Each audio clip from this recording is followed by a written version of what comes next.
All right, I guess part four. I just wanted to make some videos today. Just into it today.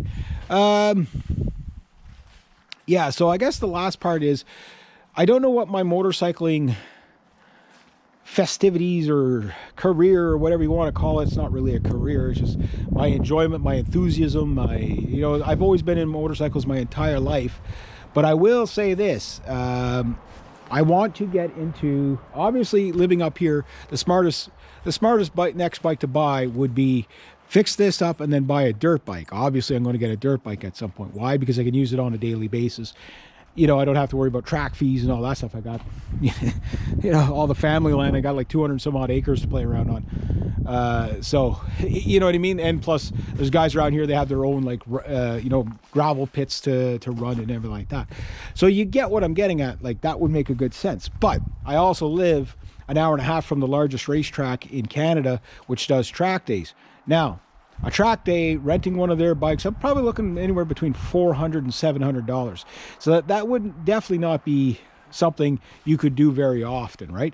But I can't just show up at the track and race. I have to go through, it's not really, you can go through the schooling and learn how to race as a race, like get into it professionally, but unless you got Uber's amount of money, you can't do that.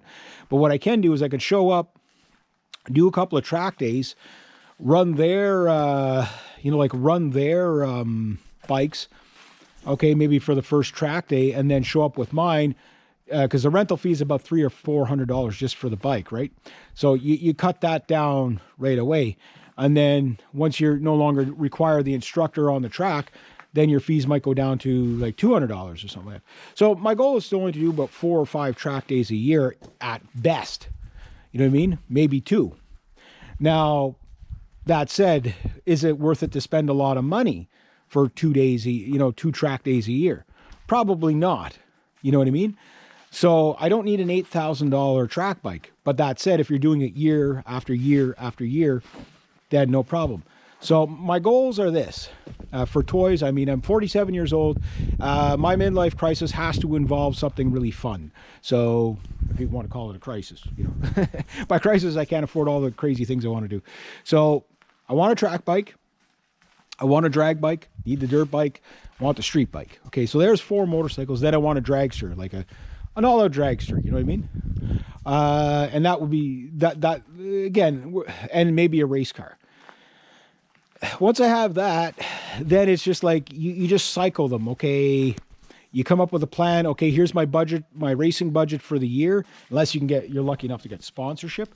Then you can actually start compete. To do 4 races a year, okay? To even in the amateur class, you're looking at $4,000. It's about $400 a race.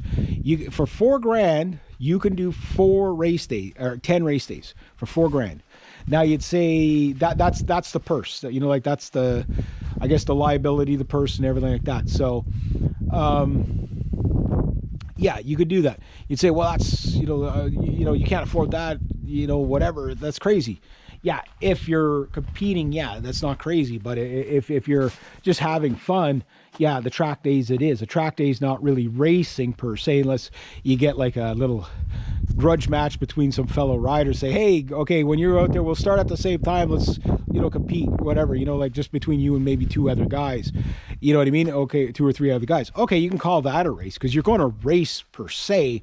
It's just the race doesn't really start at the same time, and you get on the track and there's going to be like other people already on there, so you're not really racing against them because you didn't start at the same time. You know what I mean? But if you know what I'm getting at. So you're there having fun. So it's not the same as the checkered flag drops and away everybody goes, and 21 laps later or 10 laps later or 50 laps later they declare a winner. You know what I mean?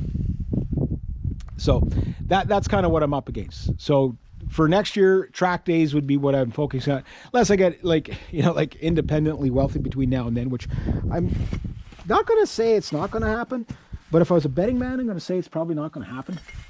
Look at that. Put that there. Yeah, so I don't know. Do I turn it into a track bike or not? Because I do want to see what this thing will do on a track, but I definitely don't want to scratch those fairings. And it's not like you can easily find fairings for these bikes because there's really not that many of them out there. That's the whole kicker. There's not a lot of them out there. And I definitely, if it was any other track bike, I probably wouldn't care as much. But because this is my first on the road sport bike, I don't know how I would take seeing this thing all mangled up, even if there wasn't a scratch on me. You know what I mean? Like, which I'm not anticipating crashing the bike. You never do, but you know, like it's one of those things that can happen, right? Obviously I have most of the gear I need for like protection and stuff like that, but I do have to get better boots and better gauntlet gloves and maybe a spine protector and stuff like that. But other than that, you know, like it's a goal to work towards. But this would be a cool project that turn it into a track bike. But again, I don't want to see that fairing wrecked. Like, I don't know if it's the whole bike or just the fairing, you know what I mean? Because it is a bit of a custom bike, you know, like it's not a super custom bike, but it's a bit of a custom bike. But that's kind of what I'm looking at, guys, what to do with it. Because it will run again. It's just, I'm probably looking at a couple of $100 of repairs. And I mean, I didn't run this bike crazy hard. I always let it warm up, whatever. I did ring the throttle. Like, I mean, I've had fun with this bike. I'm not going to lie to you, you know. I know what this bike can do. I know what its cornering capabilities can do. I know what its tire limits are. I know what its braking limits are, and I know what its throttle limits are. You know, I know what this bike will do. You know, like there's nothing left for me to guess on this bike of how it handles. I know this bike. So if I were to take it to a track, I'm not going to be on a bike that I don't know. You know what I mean? Like, I'm on a bike that, like, I know exactly what it's going to do. You know, coming into the corner, I know exactly how to regulate the speed on this bike, even coming down from a fast speed. I know exactly when my brakes get tired and when they don't. I already know that because I've been riding it anyway. And, you know, having confidence on the actual machine itself is a big deal. Now, the other thing too is to put this back on the road even after I fix it. I still have to get it resafetied again because my plate expired, and you can only park the bike for a year before you have to resafety it. But if you insure it, even just like insure it for like 1 month, but it was like $180 to insure it for like 1 month or something like that. So, you know, it's like, okay, well, the safety's 120, so I'll just resafety it at some point if it's the only machine I can get back on the road. But right now, this is my pathway to having a riding season next year if I can get it fixed. You know, it's cheaper than buying another bike. But on the other hand, I want another bike anyway. I want 2 street bikes. I want. But I want 2 street bikes, so when one is broken down, the other one, you know, could become Old Faithful or whatever. And that's one of the things I was going to do with this. But right now, like, you know, like now is the time to buy a motorcycle. Why there's snow on the ground up here in Canada anyway. Maybe not down there in the States in most places, but in other parts of the world. But now is when people want to clear the garage. You know what I mean? So I know there's going to be a future for this bike. I don't know what the future is going to be. It's going to be a long time before you know, especially with the crazy economy we got going on right now, it'll be a long time before I can ever have my motorcycle museum and this sitting up on the top of, you know, on a paddock stand at the top of the wall somewhere. You know, that may never happen, but you know, we can consider this bike one, you know, even though it's like my sixth or seventh motorcycle. It's just the only one I got right now. Yeah, so what do you guys think? You know, like, because I've seen people do track days with these bikes and stuff like that. And again, good front end on it, you know, very forgivable chassis. You know, it's not twitchy at all. Like, I mean, at a certain speed, twitchiness is subjective, but you know what I mean? But I mean, the power delivery to the back wheel is very predictable. So when you're in a lean and you're kind of hanging off the bike a little bit, and like I say, this bike, what's interesting about this bike is you go around the corner, but you could stay with the bike. You don't have to really hang off the bike that much to get it to go around the corner. Now, mind you, if we're talking racing, that's a different thing. You know, I'm not talking Marc Marquez stuff, but this bike, if you could lean it the whole way over, you're going to be around the 50-degree mark. If you had the right tires on it, you're probably going to be somewhere around 48 to 50 degrees of lean angle on this bike with the setup you're looking at. Now you get the suspension a little bit higher. You remove the side stand, maybe get the exhaust up a little bit higher, and, you know, set the rear sets somewhere else if you can get new rear sets for it.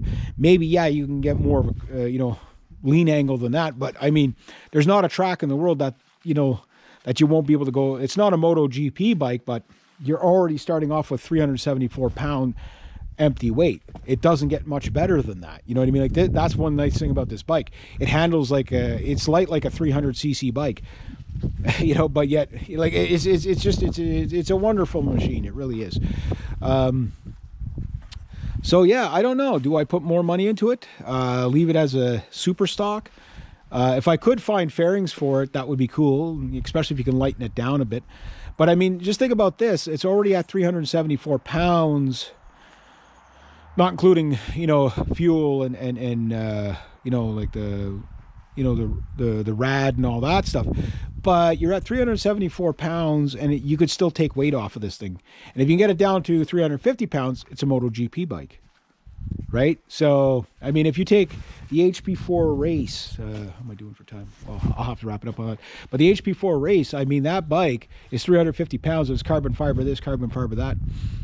You know what I mean? So you get what I'm getting at. Like, you got a lot of stuff. You got a long way to go here to turn this into a really cool track bike. So should I turn it into a track bike? I know this is a bit of a long series, but you know, it's something to consider, because it's easy to turn into a track bike on the cheap. You just pull things off of it basically, and then just run it the way it is, and you start there, and then, you know, as you get money, you modify it. So you guys tell me, what would you do? Would you run it as a track bike, or should I still just put it on the road, or just have it as the backup bike? What do you guys think? Because I do love this bike. Anyway, let me know down in the comments. Tell me your thoughts, and if you've ever raced one